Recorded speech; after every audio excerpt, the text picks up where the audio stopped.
Hello, this is Kevin Vaughan Smith of Mutual Value Limited. I wanted to talk this afternoon about how you can evaluate whether or not improving relationships and moving towards collaboration and co-creation is worthwhile. It's a very good question. It started when a client asked me, so what's this program going to cost? We'd established he actually had a very strong transactional business, but he felt very poor relationships. I said, well, rather than just worry about what it's going to cost, let's see first whether it's even worthwhile you're investing in this. We looked at 4 key areas. The first area was pipeline, and while he was confident he had a significant volume in his pipeline, what he didn't know was what the difference was at the individual level. What I was interested in was looking at those who had the best relationships versus the average transactional. And when we did that, it was very clear that the people who had the best relationships, his high performers, had 10 or 15% faster transitions at each level. Now that doesn't sound very much, but actually on a simple 4-level pipeline, a 1% improvement equates to a 12% bottom line change. So if you can achieve 10% at each level, you actually double the productivity of your team. So for every million that you're currently getting, good relationship people will get you 2. And they'll do it with less resource. The second element we looked at was margin improvement. And I don't mean margin improvement at the bid stage. Everybody typically bids a similar margin at bid stage.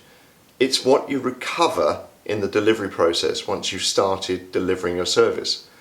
And when we analysed that, what we found was there was a 15 to 20% difference between those who had more collaborative relationships with their clients and those who had transactional relationships. Well, why would that be? Simple.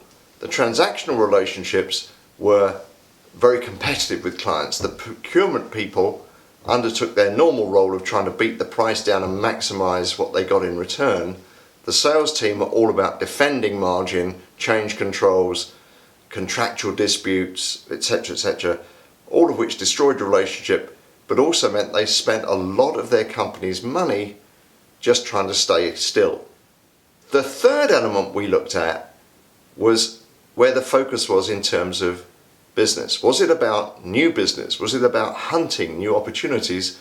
Or was it about farming the current client base? And like most organizations, it appears that the celebration was all about winning new business and not about building out relationships. Now that's interesting, because to win a new piece of business, when we analyzed it, this client was winning 1 in 8 of the bids that they went for. So that means that the new business had to carry the costs of 7 failed bids. And given the kind of margin pressures I talked about before, this left a significant gap. In fact, when we analyse it, every single piece of new business was making a loss on the first contract. The only way that this firm could grow and grow successfully would be to build out relationships of trust with the client and to generate greater volume of new services. The final element we looked at was in terms of the overall performance of the sales force. Again, we recognise that the best performers had the best relationships. So we divided the sales force into 3 elements. The 20% who were demonstrating those great relationship skills already, the 60% who were doing okay and could adopt those new skills but didn't know what they were, and then there was 20% that they decided it wouldn't matter what we showed them, they would never adopt it. We then analysed, okay, what are the 2 or 3 things the top 20 are doing? And if we could train the middle 60, what would happen? Well, we set ourselves a target of saying, let's only move half of the middle 60, half of the way towards the top performers. And what does that look like? Well, on a team of 40, that left us 24 in the middle. They were averaging 1.1 million less than the top performers. So if we could move that middle 60 halfway, but actually we could only move half of them halfway, we could generate 6.6 million of incremental revenue. moving people's behavior towards relationships away from transactional selling when they've been perceived as successful is not a trivial activity.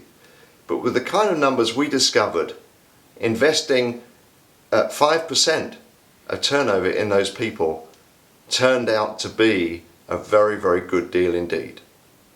If you'd like to know more about this, do visit our site where you'll find a document that talks about these issues and a working example that you could use for your organisation.